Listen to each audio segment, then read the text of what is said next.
Salam la famille, toujours pas d'intro, mais heureux de vous retrouver pour parler football. Vendredi foot et on va faire l'avant-match du Classico de demain entre le Barça et le Real. L'enjeu est différent pour les deux équipes. L'enjeu pour le Barça, c'est le triplé historique. Le Barça vise le triplé. Liga, Ligue des Champions, Coupe. Et l'enjeu pour le Real, c'est différent. Le Real a 4 points de retard sur le Barça en Liga. À 5 journées de la fin, le Real a été éliminé en quart de finale de la Ligue des Champions par Arsenal et le Real a la chance aujourd'hui avec ce match-là de vraiment sauver sa saison avec une Coupe du Roi. Et nous allons revenir sur l'avant-match, mais avant d'entrer dans le vif du sujet les amis, on va faire quelque chose pour cet avant-match. J'aimerais des pronostics, donc score final, buteur, ou bien un scénario complètement fou que vous voyez vraiment venir dans ce match-là. Et en faisant le débrief de ce match demain, Inch'Allah, après le match, je vais revenir sur ceux qui ont eu les scénarios les plus fous, on va dire. Donc, je veux tout lire, je veux tout voir, en fait. Écrivez tout ce qui est un peu fou ou bien même qui sort de l'ordinaire, s'il vous plaît. Un but sur corner de Courtois à la 97e minute de jeu. Tout ça, je prends. Donc, s'il vous plaît, je veux tout lire. Et en faisant le débrief, je vais revenir sur tout ça. Donc, on va commencer. Et déjà, l'avantage de faire l'avant-match, on va dire la veille de match, c'est qu'on a déjà les groupes. Et là, on voit, il n'y a pas de surprise. Il n'y a pas de Baldé. Baldé qu'on a pu apercevoir à l'entraînement. Il fait ses entraînements individuels. Et Baldé, il n'est pas là. On voit notamment pas beaucoup de surprises. On a du Christensen, on a du Koubarsi, on a du Eric Garcia, de Chesney. Donc, la seule surprise, peut-être, ou bien la seule chose, on s'y attendait pas, peut-être, c'est Ter Stegen, même si, bon, on savait depuis quelques temps qu'il était de retour. Donc, Ter Stegen, après quoi? 7 mois, après 7 mois de blessure, il est de retour, mais naturellement, on sait que Chesney va continuer à être le gardien titulaire. Donc, pas beaucoup de surprises dans cette liste-là avec Ansu Fati. Donc, bref. Et pour le Real, par contre, oui, hein, ici, on voit déjà Mbappé. Mbappé est de retour. Il avait pris une petite blessure contre Arsenal. Après un carton rouge, déjà, contre Alaves, il devait pas jouer contre Bilbao. Il devait jouer contre Getafe. Finalement, il a pas pu à cause de cette blessure-là contre Arsenal. Donc, Mbappé, après 2 matchs de repos, de retour, est logiquement fully fit. Hein. Ça se voit que logiquement, il devrait vraiment être très en forme. Et surtout, Alaba qui avait joué la première période contre Getafe, qui était sorti apparemment blessé parce qu'en fin de match, on a eu Ancelotti qui disait que son seul latéral gauche disponible, c'était Fran Garcia. Visiblement, Alaba est de retour et ça change un tout petit peu la donne. Pour le reste, pas beaucoup de surprises. Hein. On sait que Camavinga a une vilaine blessure aux adducteurs, je pense. Il est out pour le reste de la saison et voilà, en fait, c'est ça un peu les absents. Hein. On va dire Camavinga, dont j'ai parlé tout de suite.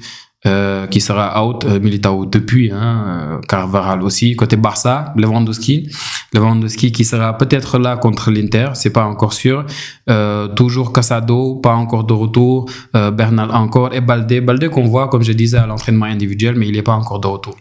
Maintenant, ça fait que on va essayer de faire les compos, de faire les compos. Déjà, on va commencer par le Real.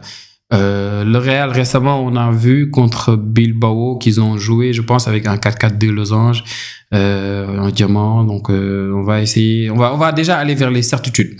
Les certitudes, bon, 4-4-2 losange, qui se rapproche un tout petit peu du 4-3-1. Donc, on va aller vers les certitudes. Les certitudes, c'est déjà Courtois. Courtois, on sait que lui, voilà, Courtois, on sait que lui, il sera là. Ok, autre certitude, on en est sûr, c'est Asensio ici. Asensio, lui, c'est sûr que c'est une certitude. Donc, Asensio ici à gauche. À droite, ici, on aura Rudiger, tranquille. Rudiger, ouais. On va aller maintenant côté gauche. Non, pas côté gauche pour l'instant. Donc ça, c'est déjà des certitudes. Autre certitude ici, on va dire à droite, Valverde. Très sérieusement, Valverde. Pourquoi? Parce que, bon... Carlo Ancelotti avec Valverde à droite, il a beaucoup plus d'assurance que Lucas Vazquez. Et moi, ça me peine de mettre Valverde à droite, même si c'est là-bas qu'il va naturellement peut-être jouer, parce que Valverde est tellement important au milieu que j'ai du mal quand je le vois à droite. Valverde au milieu, on a vu contre Arsenal, on a vu, bon, c'est même pas la peine d'expliquer à quel point Valverde il est important dans les deux surfaces, à quel point il défend mieux que tous les autres milieux, à quel point il attaque mieux que tous les autres milieux. Donc l'avoir au milieu, c'est vraiment incroyable naturellement, mais c'est un joueur qui peut dépanner ici, qui peut dépanner ici, qui peut dépanner ici, qui peut dépanner dans presque tous les postes au Real. Donc en l'absence de vraiment Carvajal, c'est lui qui peut vraiment faire le taf ici, surtout quand on sait que Rafinha pourrait beaucoup le fatiguer, même si avec l'absence de Baldé, avec Gérard Martin, il n'a pas trop de soucis à se faire. Donc autre certitude ici, on va dire Tchouaméni devant la défense, ouais, Tchouaméni devant la défense, une autre certitude. Certitude encore en haut, on va dire Bellingham. Bellingham, une sacrée certitude en haut. Autre chose, Mbappé, il est dans la compo, mais surtout Vini Junior. On va le mettre ici, ici ou ici, ça dépend. Ici aussi Mbappé, tranquille. Autre certitude. Ça, en fait, c'est les joueurs, on est sûr, ils vont jouer, ils seront là. Tu vois, c'est des certitudes. Maintenant, ici, Carlo Ancelotti avait dit, il n'y a que Fran Garcia, il y a Marca qui nous dit depuis ce matin que c'est Mendy qui sera titulaire. Et moi, je pense si Mendy, parce qu'avant le match contre Retafe, on avait dit que Mendy était en train de s'entraîner déjà. Donc, il avait déjà commencé à s'entraîner. Et pour moi, s'il est dispo, Ancelotti ne va même pas hésiter, il va mettre Mendy. Il va même pas hésiter parce qu'il a beaucoup plus d'assurance défensivement. Fran Garcia, tu n'as pas d'assurance. Tu n'as pas d'assurance défensivement. Et même offensivement, c'est compliqué pour Fran Garcia. Donc, oui, je mets Mendy à gauche. Et ici aussi, j'ai envie de dire que c'est une certitude, hein, Ceballos. Sérieusement, j'ai envie de dire que c'est une certitude. Parce que Ceballos, rien à dire. Donc, quand on parlait de 4-4 de Diamant, je parlais surtout de ça. Maintenant, il y a des interrogations. Et la plus grosse interrogation, c'est sur ce poste-là. Tu es tenté de dire que Ancelotti va mettre Rodrigo. Pourquoi? Parce que Baldé ne va pas jouer, il y aura Gérard Martin sûrement. Et s'il y a Rodrigo, tu te dis, il va vraiment avec Carvajal avoir un couloir incroyable. Pour moi, le meilleur côté du Real dans ce match-là, ce sera le côté droit. Le meilleur côté du Barça aussi sera le côté droit. Parce qu'on a deux côtés gauche où il y a vraiment des choses à faire. Du coup, il y a une possibilité. Soit tu mets Arda Güler, soit tu mets Arda Güler, soit tu mets Arda Güler ici. Et Arda Güler, pourquoi? Parce que Arda Güler, on a vu contre Retafe le match qu'il a fait. Arda Güler à la construction, il était très bas, il permettait à l'équipe de sortir la balle. On a vu les longs ballons quand il cherchait la profondeur, il cherchait Hendrik, et on a vu surtout le match qu'il a fait défensivement. Donc, je pense si on se rappelle bien, contre Bilbao, le Real avait joué comme ça, limite en losange, comme ça, en diamant, avec, voilà, on avait Mbappé ici, on avait, c'était même pas Mbappé, c'était Rodrigo, mais on avait Rodrigo, on avait Vini. Mais ça, le Real peut le faire quand il y a quand il y a un absent en haut. Du coup, tu avais Bellingham qui était un tout petit peu derrière, tu avais Ceballos, tu avais Tchouaméni, tu avais aussi ici, je pense, Modric. Ouais, c'est Modric qui avait joué contre Bilbao. Du coup, c'était ça. Et là, c'était un peu différent contre Retafe parce qu'il y avait aussi Birahim Diaz sur le côté, donc ça avait plus des relents de 4-2-3-1. Bref, mais il y a un fait, c'est que pour moi, quand il n'y a pas Gérard Martin, quand il n'y a pas Baldé, quand il y a Gérard Martin, je vois pas pourquoi Ancelotti va mettre Arda Güler au milieu. Parce qu'Arda Güler au milieu, il y a plus de créativité. Tu vois, il va aider un peu pour faire sortir la balle comme Modric l'a fait contre Bilbao. Mais la vérité aussi, c'est qu'avec Arda Güler, tu n'as pas un côté où vraiment tu seras explosif, tu vas vraiment continuellement fatiguer Gérard Martin. Donc, on va dire Rodrigo. On va aller sur Rodrigo, ce qui sera très logique. Et avec Rodrigo, ça va changer un peu parce qu'Ancelotti récemment, il joue beaucoup en 4-4-2, ces deux derniers matchs surtout. Et là, avec Rodrigo, tu es sûr que tu n'as plus ce 4-4-2 là. Tu vas te retrouver avec ce genre d'animation. Ou bien, tu vas te retrouver surtout avec ça. Parce que moi, je pense que défensivement, avec cette animation-là, on aura surtout ça. On aura un Ceballos et un Tchouaméni ici. Surtout défensivement, on aura Bellingham ici, on aura Rodrigo ici. Tu vois, et en 4-4-2 tout le temps défensivement. Pourquoi? Parce que Bellingham, pour moi, il fera la même chose que contre Arsenal à l'aller. C'est-à-dire tout le temps venir vers Ferland Mendy ou bien vers Alaba, essayer d'aider un tout petit peu parce que Koundé a été reposé lui aussi contre Mallorca, donc il sera là avec Lamine et ils vont vraiment fatiguer Mendy qui revient de blessure ou bien Alaba qui devait même pas démarrer apparemment. Donc tu auras peut-être ça comme animation et offensivement, naturellement ça va pas changer. Hein. Tu vas avoir Mbappé, tu vas avoir Vini ici, tu as Rodrigo, tu as Mendy, Ceballos là-bas, Bellingham qui va monter un peu. Tu vois un peu. Donc Valverde, lui, vous le connaissez, hein, Valverde tout le temps, il va monter. Asensio qui va essayer de venir ici. Tu auras tout le temps ton Rudiger, tu auras tout le temps Mendy qui va essayer de vraiment garder. Donc tout le temps, tu auras ça. Donc côté Real, je vois bien ce dispositif-là pour ce Classico. Je vois pas de Modric, même s'il a été reposé contre Getafe. Donc ce serait très logique de le voir jouer. Mais si Modric joue, c'est que Rodrigo va sûrement pas jouer, ou bien Ceballos. Et ne pas faire jouer Ceballos serait peut-être dangereux. Je pense que Carlos Ancelotti va devoir avoir une approche très défensive de ce match-là parce que c'est une finale, c'est du one-shot. Si tu prends le risque de t'exposer avec un Modric, ce sera peut-être très compliqué et Ceballos va beaucoup aider Mendy. Ceballos va beaucoup aider si jamais c'est Bellingham qui vient de ce côté-là et surtout avec Pedri, avec De Jong, ce sera très compliqué. Donc pour moi, le Real, on va sûrement vers ça. Et pour le Barça, bon, on connaît Hansi Flick qui va aller lui dans son 4-2-3-1.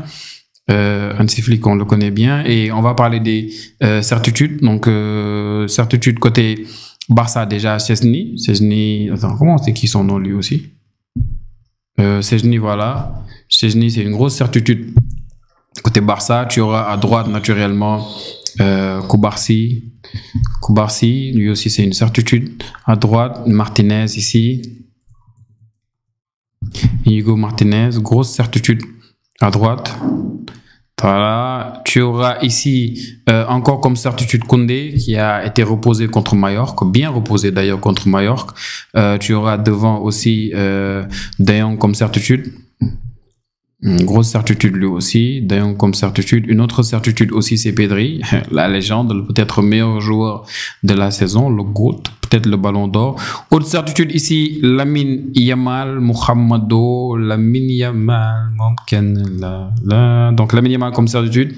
Et ici, à gauche, on va dire Rafinha, hein, donc rien à dire, Rafinha comme certitude, tranquille. Autre certitude ici, peut-être j'ai envie de dire Dani Olmo. Olmo encore certitude. Ça, c'est les certitudes. Olmo qui a joué quoi 60 minutes contre Mallorca. Donc ça c'est des certitudes. C'est les certitudes côté Barça. Et en haut, j'ai envie de dire Ferran. Ferran, c'est le premier remplaçant de Lewandowski. Donc, ce serait très logique de le voir démarrer ce match. Même si il aura peut-être des options aussi. Il peut avoir des options Flick parce que tu peux décider, par exemple, de jouer avec Gavi. Gavi, on l'a vu dans pas mal de matchs jouer en tant que, on va dire, milieu offensif derrière l'attaquant. Contre Benfica, je pense à l'aller peut-être. Donc il y a pas mal de matchs où il avait joué neuf. Et ici, tu as un autre souci. C'est que tu as Hector Ford qui te fait un match incroyable.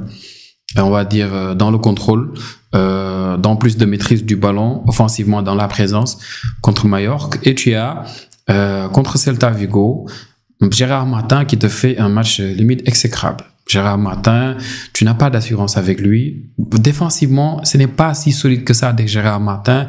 Et surtout, tu as un énorme souci offensivement, c'est que le couloir gauche avec Gérard Martin, ça devient très compliqué. Mais Gérard Martin, c'est celui qui a le plus joué à ce poste. À gauche, Gérard Martin, c'est celui qui a le plus joué avec l'équipe si on le compare à Hector Ford. Et surtout Gérard Martin actuellement, je pense que c'est le préféré de Flick en gaucher à gauche. Il peut monter, même s'il fait pas des centres exceptionnels. Il y a des matchs où il a fait de très bons matchs à gauche. Et des fois, quand il est emporté par l'effectif Gérard Martin, je l'avais dit en débriefant le match contre Celta Vigo, je disais que quand il est emporté par l'effectif Gérard Martin, il fait de bons matchs. Donc espérons que ce soit un match où il sera apporté par l'effectif. Donc le Barça, on sait que c'est ça.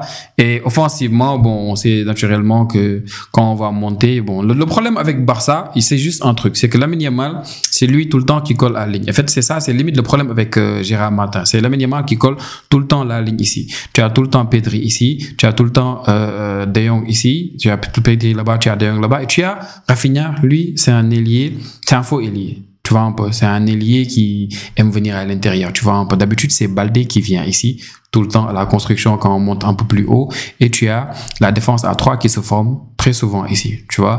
Du coup, tu as un 3 2, et après un petit 5 qui va venir si on suit les 5 couloirs, et tu as offensivement le Barça qui va se poser comme ça. Avec Gérard Martin, tu n'as pas beaucoup d'assurance ici.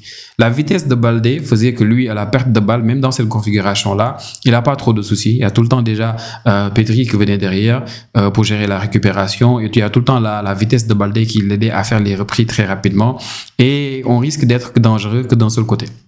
Ça, c'est le plus gros danger, on va dire, de ce match-là. Donc, le Barça et le Real, pour moi, ce sera ça à peu près les compos. Maintenant, il y a d'autres informations. Et la première, c'est déjà, tu as la Ligue espagnole qui envoie l'arbitre du match et son assistant en conférence de presse. Et c'était mythique. Déjà, c'était une première, je pense. Et tu as l'arbitre du match qui pleure limite en conférence de presse, qui dit quand votre fils va à l'école, que des enfants lui disent que son père est un voleur et qu'il rentre à la maison en pleurant, c'est vraiment dur. Et on sait tous ce qui se passe, on sait tous la raison de tout ça. C'est le Real qui, depuis, on en avait parlé ici, le Real qui depuis 2 ans n'arrête pas à chaque avant-match du Real à sortir des vidéos de quoi, 5-6 minutes de reportage où ils vont parler des erreurs que l'arbitre qui doit officier le match a eu à faire contre eux, alors que chaque équipe en Liga peut faire ça. Le Barça peut le faire, Celta, Getafe, toutes les équipes peuvent le faire. Il y a les arbitres font des erreurs contre toutes les équipes, pas contre une seule. Et quand on pense au Real cette saison, le plus gros problème du Real cette saison, ce n'est pas l'arbitrage, c'est le niveau de l'effectif. C'est le manque criant de tactique pour vraiment pouvoir contenir tout le collectif.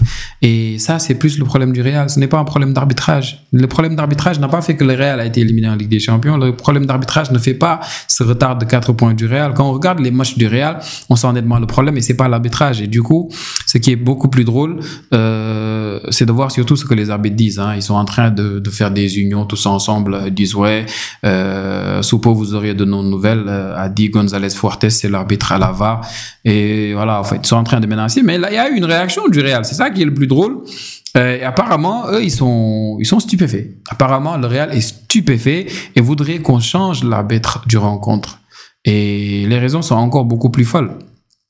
On nous dit quoi? Le Real Madrid n'a en rien aimé les déclarations des arbitres. Indignation absolue au club après avoir vu, j'imagine, et écouté cette conférence de presse de Burgos et de son assistant à la VAR. Le Real Madrid demande à la fédération de remplacer tout le corps arbitral pour cette finale car ils pensent qu'ils ne sont pas impartiaux. Ils ne sont pas impartiaux parce qu'ils sont sortis pour dire que les vidéos qu'on fait, que la pression, tout ça, ce n'est pas bien pour les enfants à l'école. Et ouais, pour eux, ça fait qu'ils sont pas impartiaux. J'imagine qu'ils sont sortis en conférence de presse pour dire qu'ils aiment le Barça plus que le Real. C'est une folie avec tout ce qui se passe avec le Real. Bref, c'est une folie tout ce qui se passe. Mais bon, les amis, maintenant, c'est l'heure peut-être des pronostics. C'est pas loin de ce qu'on a mis, hein. C'est pas trop loin de ce qu'on a mis. Ici, on met Valverde au milieu, Vasquez à droite, Garcia, non, jamais. Ils feront pas ça. Donc, côté pronostic, les amis, moi, personnellement, je vous dis, je vois un match où le Barça va gagner 3-1. Donc, vous me direz, vous, ce que vous en pensez. Je vois un match où, à la mi-temps, il y aura peut-être 1-0 ou bien 1-1, mais je pense qu'il y aura forcément un but à la mi-temps. Ce sera pas 0-0 comme au match aller en Classico, parce qu'il y a une réalité, c'est que le Barça et le Real avaient déjà joué cette saison 2 fois. Le premier au match aller en Liga, on l'a vu, 4-0. Le Real avait joué 4-4-2. C'est ça qui est drôle, je pense, ce match-là. Il n'y avait pas Rodrigo, il n'y avait pas aussi Courtois. C'était Lunin, je pense. Et au match après, en finale de la Supercoupe d'Espagne, on a vu 5-2. Avec un doublé de Rafinha. Donc pour ce match-là, je vois 3-1. Pour ce match-là, je vois un but de Dani Olmo. Sa première titularisation de Dani Olmo, la première en Classico, parce que le premier Classico, il vient à la mi-temps. Le deuxième Classico aussi, il vient en deuxième mi-temps. Donc ce sera sa première titularisation en Classico. Szczesny, on espère qu'il n'y aura pas de penalty dans ce match-là. Il aime en créer. Et de l'autre côté, je m'attends vraiment à un meilleur match de Vinicius parce que les 2 classicos qu'on a joués contre le Real cette saison, pour moi, Mbappé a fait de meilleurs matchs que Vinicius. Alors qu'avant, c'était Vinicius celui qui créait le plus de problèmes au Barça. C'est pour ça qu'on était tout le temps obligé de mettre Araujo sur le côté ici pour vraiment. Mais maintenant, tu as Koundé qui gère Vinicius sans gros soucis actuellement. Donc, ça, c'est un réel problème. Donc, les amis, j'attends vos pronostics. Vraiment, les scénarios les plus fous, les pronostics, les scores de fin du match, les buteurs, s'il vous plaît, et les scénarios les plus fous. Donc, allez-y, les amis.